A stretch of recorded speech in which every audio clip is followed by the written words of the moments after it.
नमस्कार, मी अभिजित खांडकेकर तुम्हा सगळ्यांचं स्वागत करतो। आपण पाहत आहात क्रिमिनल्स, चाहूल गुन्हेगारांची। लाईनअप, प्लॅनिंग, स्ट्रॅटेजी या टर्म्स एखाद्या व्यवसायामध्ये सक्सेस मिळवण्यासाठी वापरल्या जातात आणि त्या वापरण्यासाठी वेगळ्या प्रकारचं टॅलेंट आवश्यक असतं। पण हेच टॅलेंट जर चुकीच्या कामासाठी वापरलं गेलं तर त्याला म्हणतात षडयंत्र।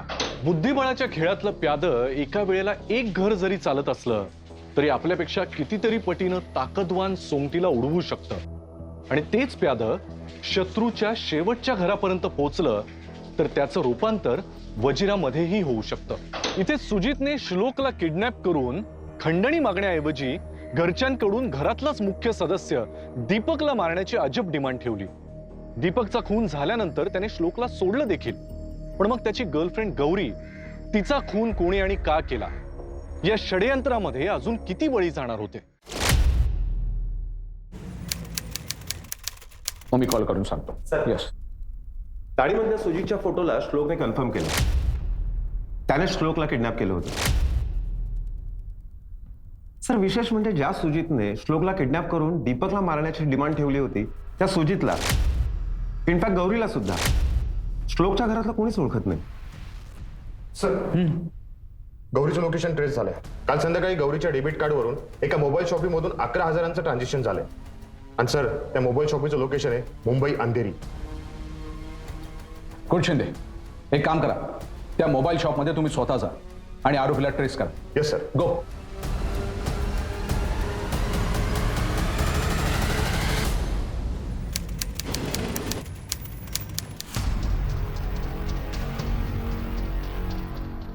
इसे देखा?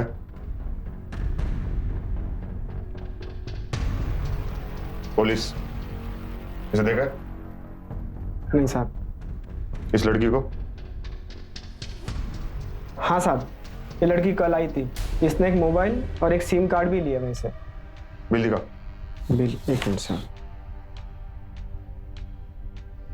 सर, ये मोबाइल का IMI नंबर। ये सिम कब एक्टिवेट होगा? सर, सिम तो कल रात को ही एक्टिवेट हो गया। उसका नंबर है?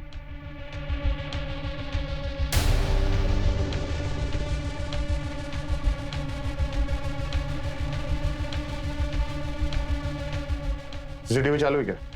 हाँ सर, CCTV चालू है। पाटील, सीसीटीवी फुटेज काय पेनड्राईव्ह मध्ये? सर,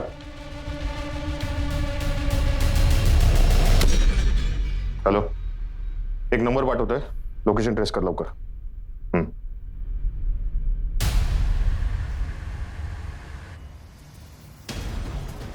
हॅलो, इतका वेळ लागतो का? बरं, मिळालं लोकेशन? ओके ग्रेट, पाठव लवकर। हां, चला पटकन।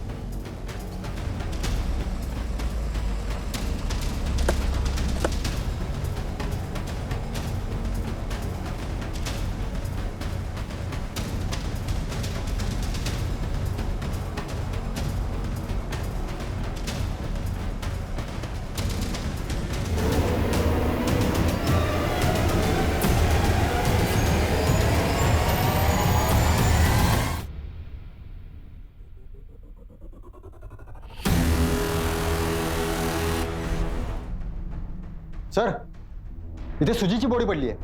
काय? हे बघा सर।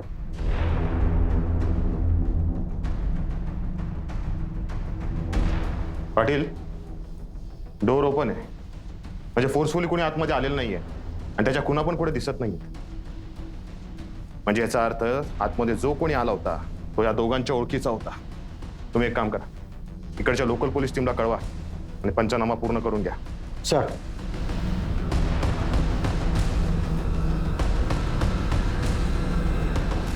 सर, गौरीच्या नवीन मोबाईल नंबरचं लोकेशन ट्रेस झालंय। आम्ही त्या लोकेशनवरच आहोत, पण सर गौरी आणि सुजितचा मर्डर झालाय।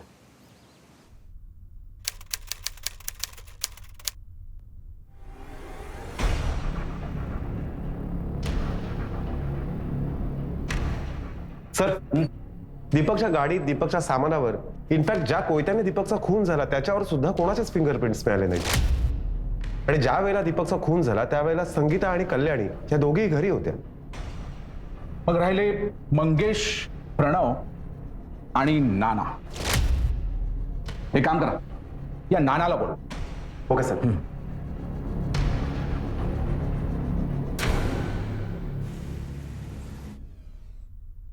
नमस्कार सर. बोलवलं तुम्ही मला?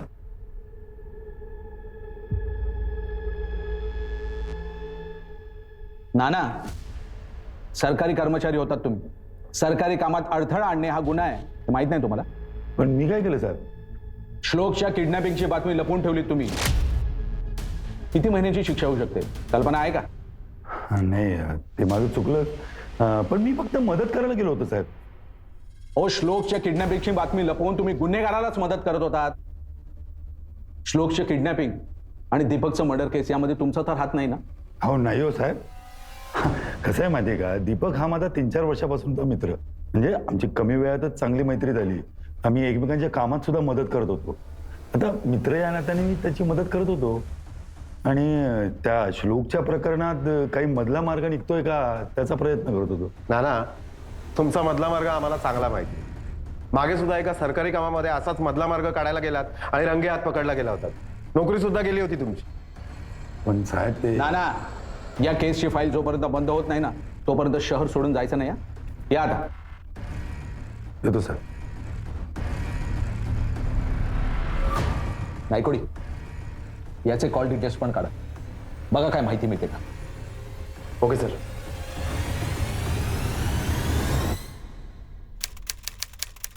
सर, सुजित आणि गौरीचा खून झाला ते एकाच हत्याराने झाला, त्याचेही रिपोर्ट्स. आणि सर, तिथल्या बाजूच्या दुकानाच्या सीसीटीव्ही मध्ये ज्यावेळी सुजित आणि गौरी त्या बंगल्यामध्ये गेले तेव्हापासून तिथे कोणीच गेलं नव्हतं. फक्त एक पिझ्झा डिलिव्हरी बॉय गेला होता, त्याचे सीसीटीव्ही फुटेज.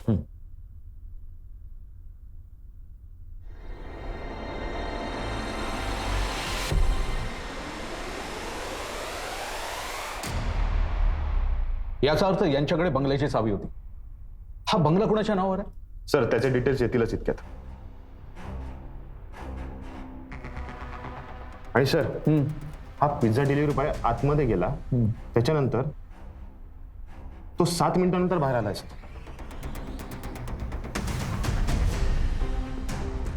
आणि सर, आम्ही तपासणी केल्यावरती आम्हाला आतमध्ये पिझ्झाचा बॉक्स किंवा पिझ्झाचे तुकडे असं काही सापडलं नाही. किचनमध्ये सुद्धा राहिलेलं शिल्लक अन्न होतं आणि सिंकमध्ये 2च ताटं होती. सर, याचा अर्थ गुन्हेगार हा पिझ्झा डिलिव्हरी बॉय. सर, एक मिनिट.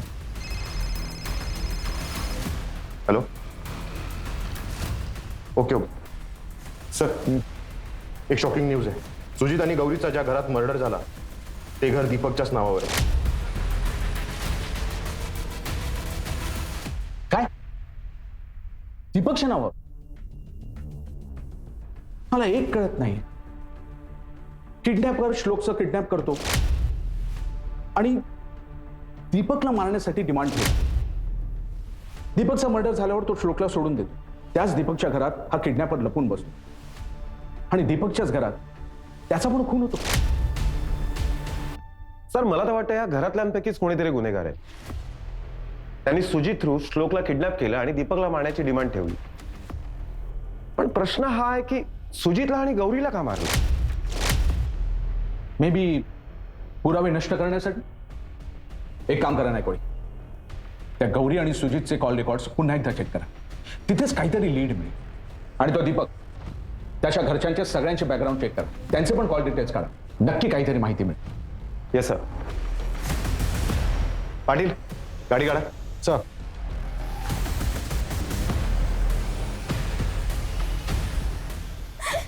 नाही नाही नाही नाही नाही. पप्पा आपल्याला सोडून नाही जाऊ शकत. नाही जाऊ शकत पप्पा, आपल्याला सोडून नाही जाऊ शकत. रुचा, आई, रुचा, तुम्हाला का नाही सांगितलं? बोल ना रुचा, तुम्हाला का नाही सांगितलं? अगं, तुम्हाला सांगितलं असतं ना तर कमीत कमी मी पप्पांना शेवटचं पाहिलं तरी असतं ग. किती काय झालं तरी पप्पा होते ते आपले. मम्मी गेल्यानंतर तेच सर्व काही होते आपल्यासाठी. अगं ताई, तुझी ना डिलिव्हरीची डेट जवळ आली होती आणि तुला जे कॉम्प्लिकेशन्स होते त्यात तुला हा धक्का सहन झाला नसता म्हणून तुला कोणी सांगितलं नाही. तुला मानसिक ताण बसेल अशी कोणतीच गोष्ट तुला सांगायची नाही असं डॉक्टरांनीच आम्हाला सांगितलं होतं.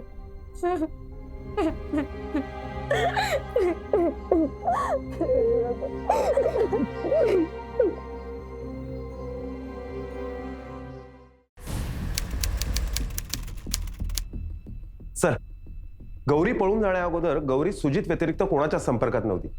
पण एक नंबर असा होता ज्याच्यावर तिचं एकदाच बोलणं झालं होतं. पण हा नंबर आता बंद येतोय. त्याचे कॉल डिटेल्स? हो सर, हे त्याची कॉल डिटेल. सर, श्लोकच्या किडनॅपिंगच्या काही दिवस अगोदरच हा नंबर ऍक्टिव्हेट झाला होता. विशेष म्हणजे सुजितच्या मुंबईच्या लोकेशनवर म्हणजे त्या बंगल्यावर सुद्धा हा नंबर ऍक्टिव्हेट होता, तो पण सुजित जिवंत असेपर्यंत. सुजितचा खून झाल्यानंतर हा नंबर स्विच ऑफ झाला. सर, हा नंबर कदाचित सुजितचा दुसरा नंबर असावा. गौरी, अरे तुला अक्कल आहे का? ह्या नंबरवर फोन का केलायस? तुला सांगितलं होतं ना या नंबरवर फोन करू नको म्हणून. कट कर पटकन. पण आपल्या चौकशीमध्ये हा नंबर कधीच सापडला नव्हता. म्हणजे या नंबरवरून फक्त एकाच नंबरशी कॉन्टॅक्ट झाला होता, बरोबर? हो सर, चौकशीनंतर कळलं की गौरी आणि सुजितच्या मर्डरच्या 3 तास अगोदर सुद्धा याच 2 नंबरचं एकमेकांशी जास्त वेळ बोलणं झालं. पण हा नंबर आता बंद येतोय सर. सर, हाच नंबर आपल्याला सगळ्या प्रश्नांची उत्तरं देऊ शकतो. हा जो कोणी आहे त्याने खूप हुशारीने सर्व प्लान करून हे षडयंत्र रचलंय.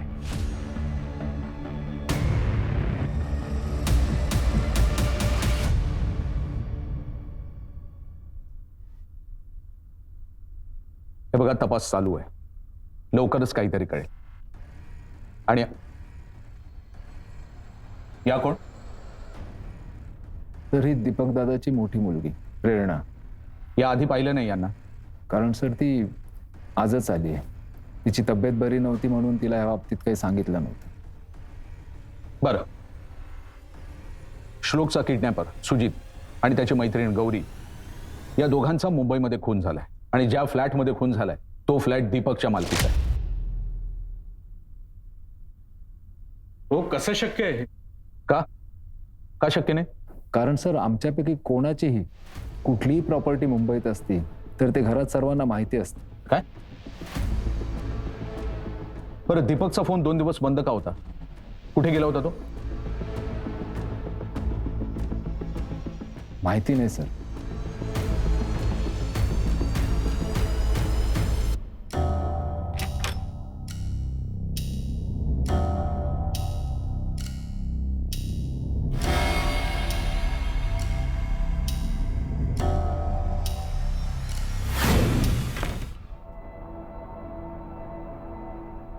रुचा, प्रेरणा, मुंबईमध्ये अंधेरीमध्ये एक घर विकत घेतलंय. त्या डुप्लिकेट किल्ले आहेत. तुम्हाला दोघींना माहिती असावं म्हणून तुम्हाला सांगतोय आणि तुमच्याकडे देतोय. हे धर, हे घे. याबद्दल घरात मी कुणालाही सांगितलेलं नाहीये कारण मला त्याची गरज वाटत नाहीये आणि तुम्ही देखील कुणालाही काहीही सांगणार नाही आहात.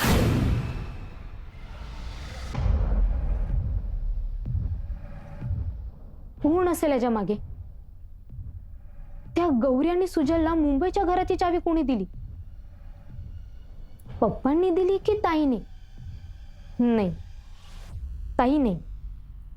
ताईचं लग्न होऊन तर 2 वर्ष झाले. मग पप्पांची चावी कुठे?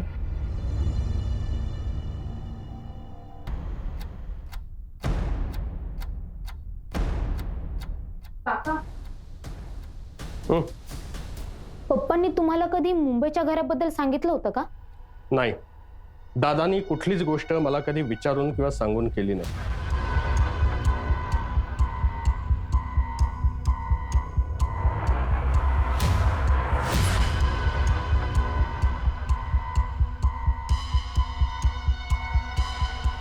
सर, एक मोठी लीड मिळाली. ज्या वेळेला दीपकचा खून झाला त्यावेळेला फॅमिलीतली एक व्यक्ती दीपकच्या लास्ट लोकेशनला होती. कोण होती ती? Sir, excuse me sir. Hello, PS Naikodi बोलतो. हां, ओके. हो, सर सुद्धा आहेत. प्रकरण हातात आलं म्हणता निसटलं होतं. पोलिसांना किडनॅपर तर मिळाला होता, पण त्याचाही खून झाला होता. ज्यानं सगळा खेळ रचला असं वाटत होतं तोच या खेळातला एक मोहरा निघाला. पोलिसांना अजून एखादा बळी जाण्याआधी आरोपीपर्यंत पोहोचायचंच होतं. पण या प्रकरणामध्ये अजून नवनवीन पैलू समोर येत होते. त्यातलाच रुचानं समोर आणलेला हा नवीन पैलू. सर, पप्पांचा खून प्रणव काकानेच केलाय. का तुला असं का वाटतंय? आज मी प्रणव काकाला मुंबईच्या घराबद्दल विचारायला गेले होते. तेव्हा त्याच्या रूम मधून बाहेर येताना मला ही फाईल सापडली. काय आहे या फाईलमध्ये? ही पप्पांची फाईल आहे. कसली तरी सिक्युरिटी कॉन्ट्रॅक्टची आहे. घरातून निघताना पप्पा ही फाईल त्यांच्या सोबत घेऊन गेले होते. जर पप्पा ही फाईल त्यांच्या सोबत घेऊन गेले होते तर ही फाईल प्रणव काकाकडे कशी? पण तू त्यांना मुंबईच्या घराबद्दल विचारायला का गेली होतीस?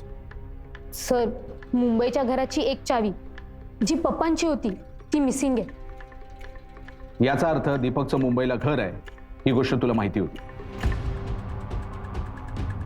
आधी का नाही सांगितलंस? सर, पप्पांनी मला आणि ताईला एक एक डुप्लिकेट चावी दिली होती आणि कोणाला सांगायचं नाही असंही सांगितलं होतं. पण आता पप्पांचीच एक चावी मिसिंग आहे. बरं, दीपक कुठे गेला होता आणि त्याचा फोन बंद का होता? सर, पप्पांचं ना 3-4 वर्षापासून एका राधा नावाच्या बाईसोबत संबंध होते. दर महिन्याच्या 28 तारखेला ते तिलाच भेटायला जायचे आणि मग 3-4 दिवस फोन बंद. आणि त्या दिवशी ते तिलाच भेटायला गेले होते आणि ही फाईल त्यांच्या सोबत होती.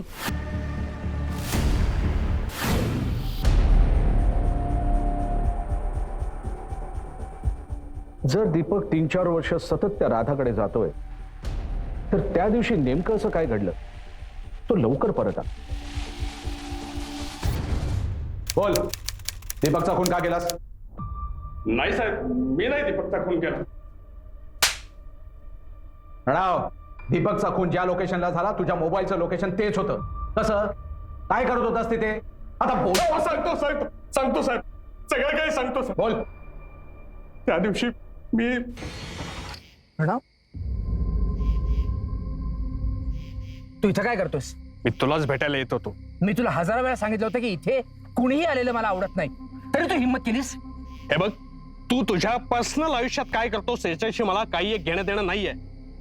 मी इथं कंपनीच्या कामासाठी तुला भेटायला येत होतो. इतके दिवस तू तुझी मनमानी केलीस, पण आता नाही. तुला कंपनीच्या सिक्युरिटीचं कॉन्ट्रॅक्ट त्या राधाच्या भावाला द्यायचं आहे.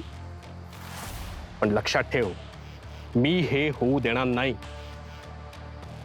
ती फाईल कुठं आहे? 1 मिनिट, ती फाईल तुला मिळणार नाही. मी कुणालाही ते देत नाहीये. तू प्रणव, प्रणव माझा ऐक. प्रणव माझा ऐक. प्रणव माझा ऐक. तू फाईल मी ती फाईल मला दे. प्रणव मला फाईल दे. प्रणव ऐक, मला विश्वास ठेव माझ्यावरती. मी ते कॉन्ट्रॅक्ट कुणालाही दिलेलं नाहीये. प्रणव. आणि मग मी तिथून निघून आलो साहेब. आम्ही तुझ्या गोष्टींवरती विश्वास ठेवला, तुला सोडला. अरे आम्ही काय तुला इथे कथा सांगायला बोलवलंय? आता बोलतोस खरं का घेऊ रिमांड मध्ये? नाही साहेब, मी बुडावर फटके पडले ना की बोलशील पोपटावर का? नाही साहेब, नाही.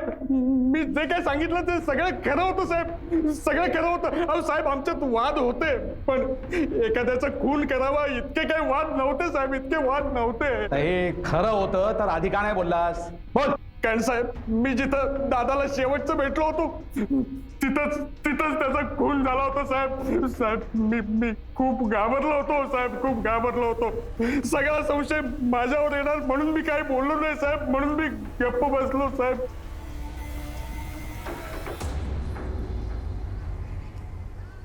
सर, ही राधा आडकर, दीपकची गर्लफ्रेंड.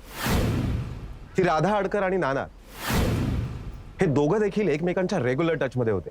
श्लोकचं किडनॅपिंग झालं आणि दीपकचा फोन स्विच ऑफ होता त्यावेळेला सुद्धा या नानाचं आणि राधाचं 2-3 वेळा बोलणं झालंय. सर, ज्यावेळेला दीपकचे कॉल डिटेल्स काढले त्यावेळेला ह्या राधाचं आणि नानांचं गणित समोर आलं. चला मग आता ही राधाच हे कोडं सोडू.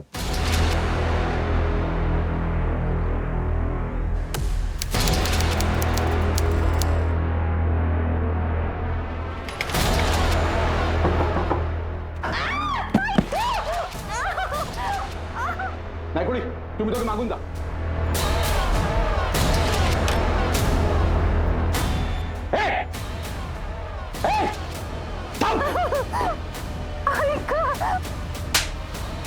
साहेब, साहेब ऐका साहेब मी काय म्हणतो ऐका येऊन झाला या नाम्या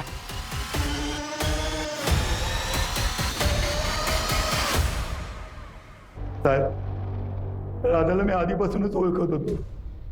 मीच तिची ओळख दीपकशी करून दिली होती. कशासाठी? साहेब आम्ही दोघं मिळून मोठ्या मोठ्या बिझनेसमॅनला घोळ्यात घेत होतो आणि त्यांना लुटायचो. आमचा धंदाच हा होता. दीपकला पण आम्ही खूप लुटला, पण काय माहित नाही तिला काय झालं. तिचं दीपक विषयीचं मतच बदललं. ती तिच्या प्रेमात पडली आणि आता तर लग्न करायचं म्हणत होती. त्याच्यामुळे माझा प्लॅन फसणार होता.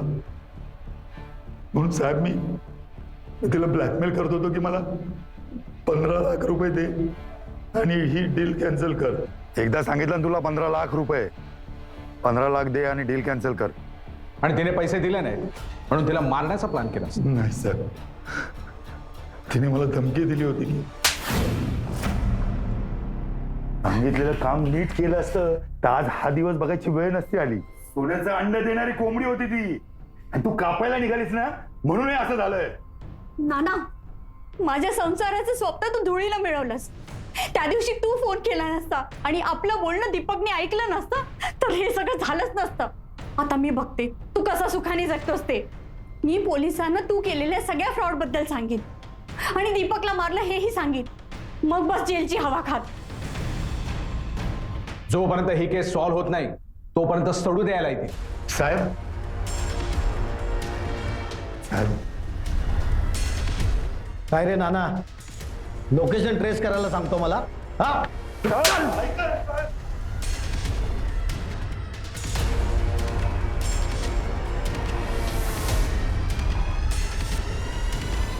राधा मॅडम, तुमची आणि नानाची बंटी बबली स्टोरी कळली आहे मला. आता फक्त इतकंच सांगा, तुमच्यासोबत 3-4 दिवस घालवणारा दीपक असा अचानक 2 दिवसात परत का गेला? राधा, मला तुला काही सांगायचंय. राधा, मी मुंबईला शिफ्ट व्हायचा प्लॅन करतोय. माझा नवीन बिझनेस पण तिथेच सुरू करणार आहे मी. पण मी एकटा जाणार नाहीये, तुला बरोबर घेऊन जाणार आहे. माझ्याशी लग्न करशील राधा?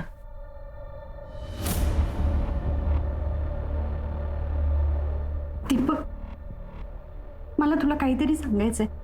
बोल.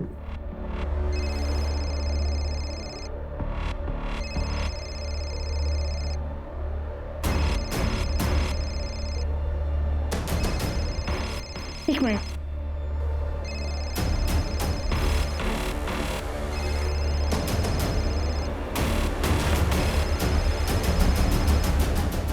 नाना, तुला काय करायचंय ते कर. मला तुझं काही एक ऐकायचं नाहीये, कळलं? तुला दीपकला सांगायचंय ना की मी त्याला पैशांसाठी फसवते? सांग, मला काही फरक पडत नाही. ऐक दीपक, माझं ऐकून. तुझ्यावर आणि त्या नानावर विश्वास ठेवून ना मी खूप मोठी चूक केली आहे. दीपक, माझं ऐकून तरी घे. ऐक तरी मी काय म्हणते. तुझी मला काही बोलायचं नाही. बाजूला हो. काय करतोय दीपक? ऐकून तरी घे माझं. दीपक थांब. दीपक ऐक तरी. दीपक.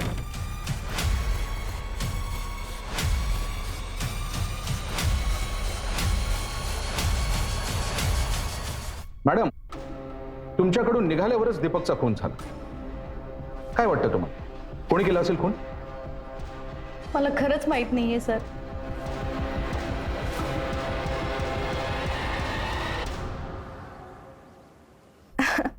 आजी, मी जरा मार्केटला जाऊन येते. बाळाचं डायपर पावडर सगळं संपलंय. तासाभरात परत येते. चालेल, सावकाशी. ओ हो. आले हा? आले सोनू. कुठे गेली आहे?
झोपला का आजी?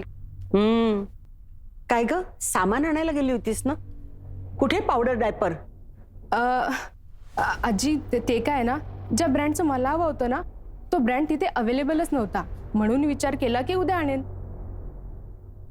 मी जरा फ्रेश होऊन येते.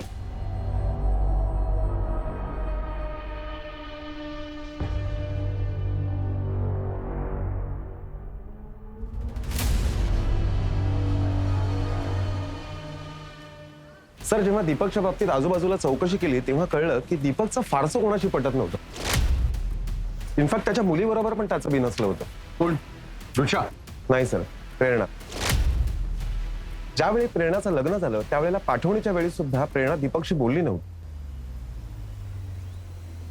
याचं उत्तर प्रेरणाच आपल्याला देऊ शकतो. प्रेरणा, आम्हाला सांगा, तुमच्यामध्ये आणि तुमच्या वडिलांमध्ये असं काय घडलं होतं की तुम्ही एकमेकांशी बोलत नव्हता? सर, माझं आणि रुच्याचं आमच्या मम्मीवर खूप प्रेम होतं. तिच्या जागी आम्ही दुसरं कोणालाच इमॅजिन करू शकत नाही. पण माझे पप्पा, त्यांना त्या राधासोबत लग्न करायचं होतं. ते मला मान्य नव्हतं, म्हणून आम्ही बोलत नव्हतो. अजून काही कारण? नाही सर. ठीक आहे, या तुम्ही.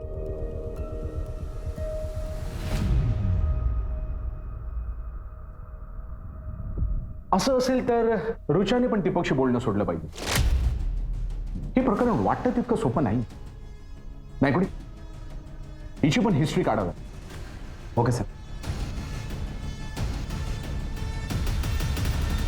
खूप काही दडलं होतं या हिस्ट्रीमध्ये. प्रेरणाच्या लग्नाच्या वेळेला, पाठवणीच्या वेळेस ती आपल्या वडिलांची साधं बोलणी सुद्धा नव्हती. हा एक क्लू पोलिसांच्या तपासाची दिशा बदलून गेला. असं म्हणतात, आपल्या रोजच्या जगण्यामध्ये इतिहासाचा प्रभाव जाणवतोच. याच नाजूक धाग्याला पकडून पोलिसांनी पुढे जायचं ठरवलं आणि त्यांच्या हाती जे काही लागलं ते या खेळाचा अंत करणारं होतं. असं काय होतं हिस्ट्रीमध्ये? आजी चहा.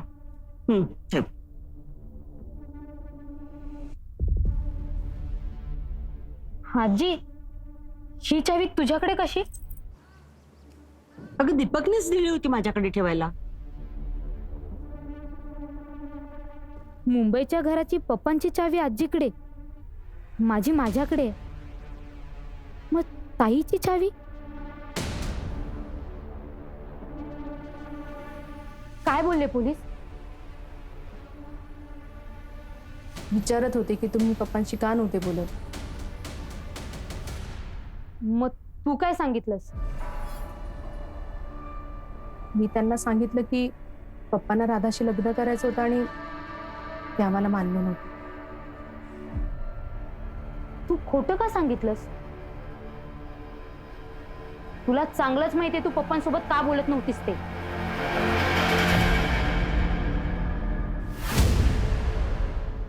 अरे दीपक, काय झालं काय?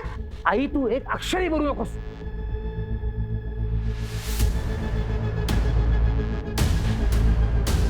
पप्पा पप्पा पप्पा, सॉरी पप्पा. पप्पा पप्पा, काय झालं? माझ्या बिझनेस पार्टनरच्या मुलाशी तू लग्न फिक्स केलंय मी. तुला त्याच्याशीच लग्न करावं लागेल, कळलं? पण पप्पा, माझं प्रेम.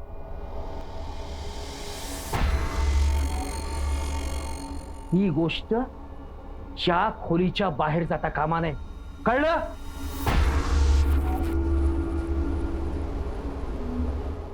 पप्पा,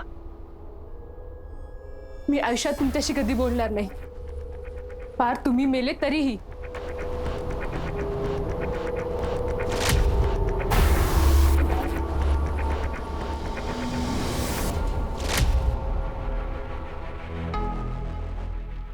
ताई, तू अजून विसरली नाहीयेस ना त्याला? अगं, पण तो कधीचाच विसरलाय तुला. नाही रुचा, मी तर विसरले ग त्याला, पण तो विसरला मला. आई, काय बोलतेस तू? ताई, मुंबईच्या घराची पप्पांची चावी आजीकडे, माझी माझ्याकडे. तुझी कुठे? तू तर नाही ना पप्पांचा?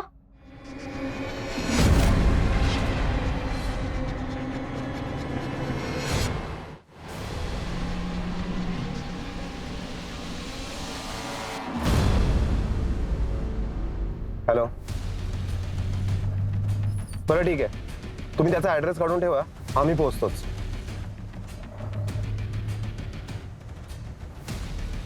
सर, श्लोकला त्याच्या आजीने जी चेन गिफ्ट केली होती ती मिळाली.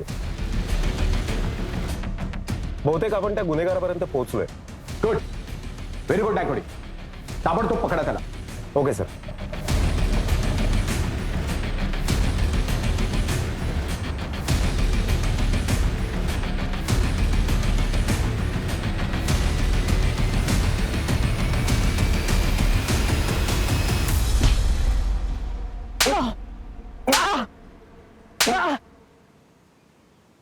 अरे हा, ती चेन तुझ्याकडे कशी आली होती? हा, श्लोकला किडनॅप तूच केलं होतं ना? नाही साहेब, नाही. हा, आपण कोणाला किडनॅप नाही केला साहेब. आपण फक्त पाकिट मारला आणि ती चेन त्या पाकिटात होती साहेब. पाकिट कुठे ते?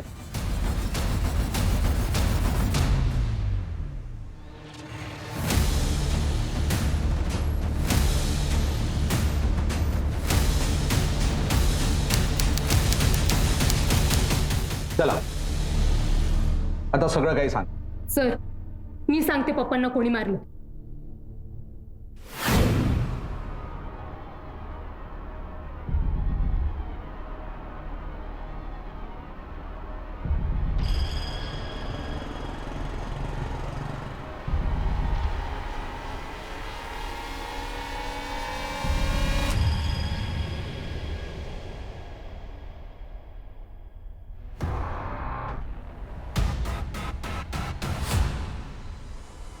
काय झालं?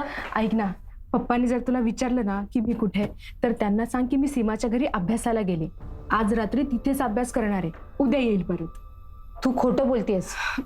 प्लीज प्लीज प्लीज एकदा मॅनेज कर ना, उद्या लवकर येईल पक्का. ठीक आहे. माझी लाडाची बहीण.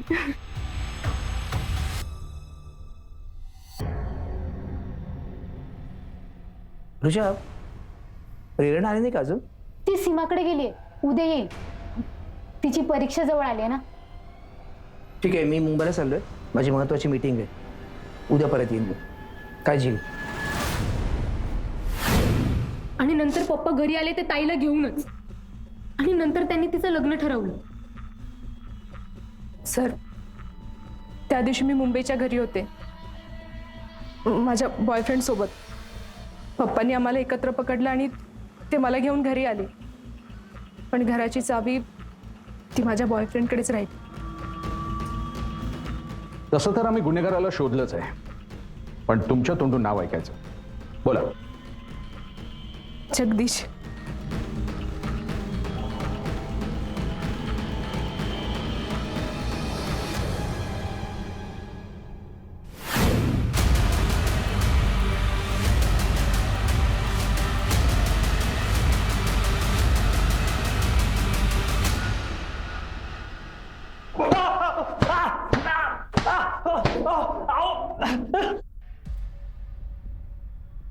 का मारलंस दीपकला? अहो, मी नाही मारलं. मी का मारेन त्यांना? आठवलं? सांग, का मारलं, कसं मारलं, सांग.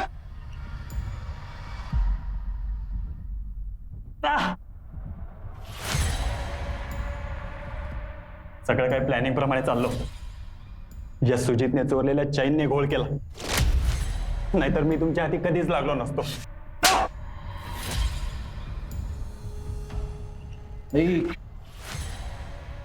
कान देऊन ऐक. कायद्याला ना प्रत्येक गुन्हेगार कमजोर समजतो. तू पण तीच चूक केलीस. तुझ्यापर्यंत आम्ही कधीच पोचलो. प्रेरणा आणि दीपक मध्ये जे वाद होते ना, तेव्हाच कळलं होतं आम्हाला. आणि प्रेरणाने ठेवलेलं गुलाब जेव्हा तू उचललंस ना, तेव्हा खात्रीच पटली. पण काय ना, कोर्टात गुन्हा सिद्ध करण्यासाठी ठोस पुरावा लागतो. तो आम्हाला आत्ता मिळाला इतकंच. आता सगळ्यांना पटपट बोल. कळलं ना? आता खैर नाही तुझी. सांगतो, माझा आणि प्रेरणाचं एकमेकांवर खूप प्रेम होतं. आम्ही भावी आयुष्याची खूप स्वप्न रंगवली होती. पण ती दीपकमुळे पूर्ण होऊ शकली नाही. एके दिवशी त्याने आम्हाला एकत्र अंधेरीच्या घरी पकडलं आणि एका महिन्याच्या आत तिचं लग्न लावून दिलं. मी लग्नाआधी त्याला भेटलो सुद्धा संधी मागण्यासाठी. गयावया केला पण त्याने एक काही ऐकलं नाही माझं. शेवटी प्रेरणा माझी नाही होऊ शकली. मला याचाच बदला घ्यायचा होता. मग सुजित पिक्चर मध्ये कसा आला? एक दिवस दारूच्या नशेत हताश झालेला सुजित मला भेटला. त्याला पैशांची गरज होती. त्याची मजबुरी मी ओळखली आणि किडनॅपिंगचा प्लॅन बनवला. तुमचा श्लोक किडनॅप झालाय. किडनॅपिंगच्या प्लॅनमध्ये तो अडकला जाणार नाही याची खबरदारी घेतली आणि तिकडे दीपकवर पाळत ठेवून त्याला संपवलं. आणि म्हणून तू सुजित आणि गौरीला मारलंस? सुजितला मारण्याचा प्लॅन माझा कधीच नव्हता, पण तो फट्टू निघाला ना. त्याला वाटलं दीपक प्रकरण त्याच्या अंगाशी ये. त्या दिवशी फोन करून विचारतोय, हे दीपकला कोणी मारलं? तूच मारलं ना? पण हे तर प्लॅन मध्ये नव्हतं. पण हे सगळं माझ्या अंगाशी येणार कारण का श्लोकला किडनॅप करून दीपकला मारण्याची धमकी मी दिली. पोलिसांनी मला विचारलं तर याच्यामध्ये मीच अडकणार ना. पण ते मला जे काही विचारते ना त्यांना मी सगळं काही खरं सांगून टाकेल. फट्टू कुठला. म्हणून तू दोघांनाही मारलंस? काय करणार साहेब, मारावं लागलं.